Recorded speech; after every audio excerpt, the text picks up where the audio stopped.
I mean, look, Mr. Trump has been tweeting and or truth socializing for a long time, and he likes to troll and he likes attention, and this is getting him some attention. But look, if I wanted to really do a sort of Zapruder film analysis of this tweet, I would say, look, he's not standing on the Canadian flag. It looks like the picture is photoshopped from Switzerland or somewhere, so it's not even Canada. But at least he's flying the Canadian flag in the correct fashion. I'm old enough to remember the 1992 World Series when it flew upside down in Atlanta, and that was quite a kerfuffle up here in Canada. So I think it's him having some fun at our expense. But I also think it shows that, on a more serious note, that he's paying attention to Canada. And I think the Prime Minister has had many, many, many bad weeks, scores of bad weeks over the last couple of years. I don't think this last week was one of them, because I think that Friday night dinner was a very, very big deal for him. I'm not saying it's going to necessarily help him in the next election, but it certainly didn't hurt Canada's chances, I think, in dealing with the mercurial presence that is Donald Trump. Lisa, I wanted to get your take again before we move on to sort of the domestic political conversation on Trump, and I guess the degree to which he might be aware of how much of an impact this will have on our economy. I just interviewed the ambassador who says she really truly believes the people around him are aware of the facts on the table with that and the way it would impact their own economy. But I noted that she didn't say necessarily that he understands it completely. What do you take from his post and from this sort of exchange around Canada becoming the 51st state?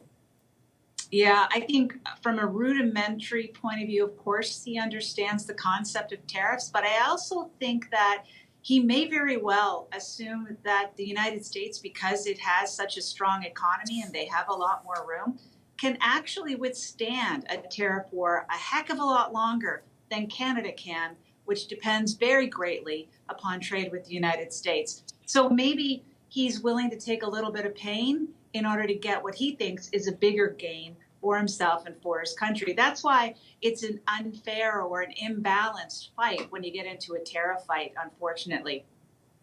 I agree with Betsy.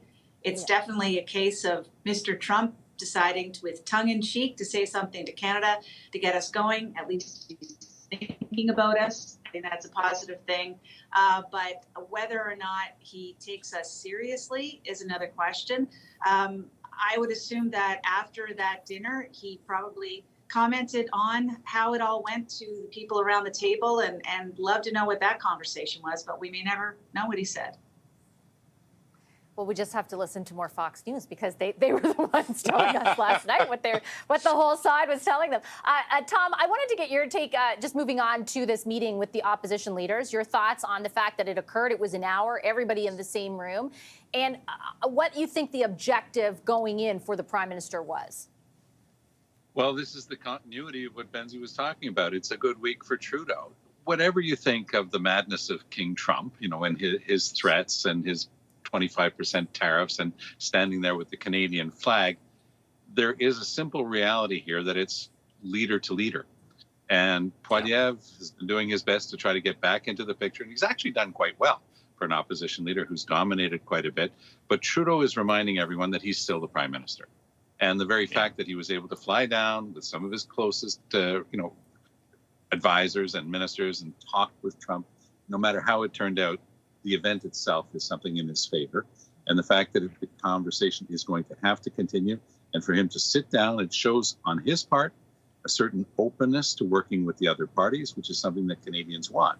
You're under threat. There's something out there that could hurt all of us and all of our economies and all of our provinces. Somebody has to be the adult in the room, and Trudeau got to play that role. With regard to what Trump is threatening, I agree with Lisa. He's not going to be slapping 25% tariff on Canadian oil and gas, or even on aluminum and steel, because he knows that everything that's made in the United States uses Canadian aluminum, and it would just push up prices for consumers. But there are a couple of things at the back of his mind. Agriculture has been one of them for a long time. They don't like the Canadian supply management system. They've got that target. And I'll add one more. During the campaign, on several occasions when he was in the southern U.S., the most parched parts of the U.S., he kept saying, stop worrying about it. Canada's got all the water we need or want. In the very first iteration of the Canada-U.S. free trade deal, Jean Chrétien insisted on including an interdiction of bulk water exports from any consideration. Watch and see if that doesn't come back on the table. Brian, your thoughts first on the meeting between the opposition leaders, and I certainly take the point that it's been, politically speaking, a better week for Trudeau versus many of the ones that preceded it. I just wonder, it's a week in time, 6 weeks out from a deadline that the president has set for imposing these tariffs. Like, how much pressure is there heading into that?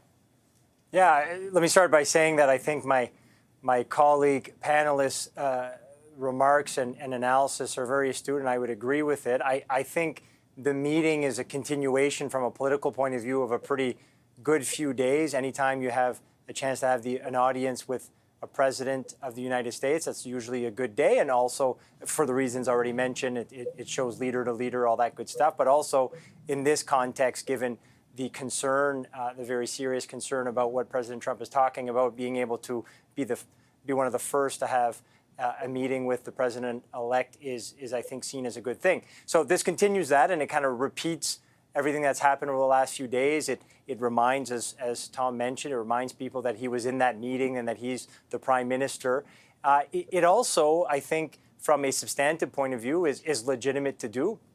If he wouldn't do that, and yet he would profess to want to have a Team Canada approach, I mean, I think he could be criticized for that. So clearly this can also substantively be a very reasonable move to say, let's get together. If I want a Team Canada approach, I should be briefing you on the conversations to the best of my ability in an appropriate fashion. So I think substantively it makes sense. And of course, add in the fact that he's making the argument that there'll be legislation to pass and he wants to be able to pass it quick, then obviously talking to the other leaders makes sense as well. One more political thing, though. Obviously being able to say to the other political parties, let's not sort of rev this up, politically can be very helpful, because this is obviously something we're going to talk about for quite some time, weeks, if not months. So being able to sort of muzzle isn't the right word, but basically have the opposition parties frame all of their conversations with restraint about this topic will make for a good few weeks, a good few months, or an easier few weeks and months for the government. But I guess the question is, I mean, I'm sure, Lisa, they would love nothing more than to muzzle all criticism from the opposition. But we are definitely not, the wrong word I chose. But yeah, I know, I'm teasing. But we are not where we were 8 years ago at the start of a very, of a majority mandate, right? This is a prime minister that, as Rob pointed out, for weeks and weeks and weeks has been, well behind the Conservatives. How might that unfold? How hard do you think the Tories in particular are going to go at this issue? Will they show restraint? Is it in their political interest too? So this is really interesting to me. Two major political things came out of this supper that happened on Friday night. The first is it's going to be really hard for the prime minister to demonize Donald Trump and say that Pierre Poilievre is trying to be like Donald Trump when he's broken bread with him and he's actually looking to have a positive relationship. So that venue for the prime minister to attack the Conservatives is kind of gone, I would say. So what do they have left? Well, what they can do now is wear the Captain Canada cape and say that everything that we do as a government is in the best interests of Canada, and it's the only way to help Canada. And if you as opposition say anything against absolutely anything that we propose, we will demonize you and we will call you anti-Canada. And that's the wedge, perhaps, that the Liberals are looking for right now. Will it work? I don't think so. I think there's too much water under the bridge when it comes to the Prime Minister. And I do think Pierre Poilievre is extremely skilled in communicating the difference between being in favor of Canada and being opposed to the government.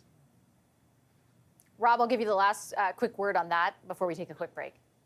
I thought Mr. Poilievre showed a little more restraint today than he has, than he showed last week, certainly since Trump's initial threat. And I thought he was taking a page out of, he must have been watching CTV Question Period on Sunday, your interview with Doug Ford, Vashi, because he seemed to be channeling more of that. And I thought what Mr. Ford said in that interview was not insignificant. He said, look, we've got to put political stripes aside. This is an existential threat. 25% tariffs, those hurt Liberals, Tories, New Democrats, Greens, communists, you name it. It hurts everyone. You Democrats, it's terrible for everyone. So I think that's the mantle that but Lisa's bang on. It's very hard for the prime minister to pivot to being an anti-Trumper if he's at the same time currying favor with Trump for the greater good of Canada. So it's a delicate play for him. It's a delicate play for Mr. Poilievre. You can't go around saying everything is broken when we're trying to say, hey, look, the border isn't broken, by the way.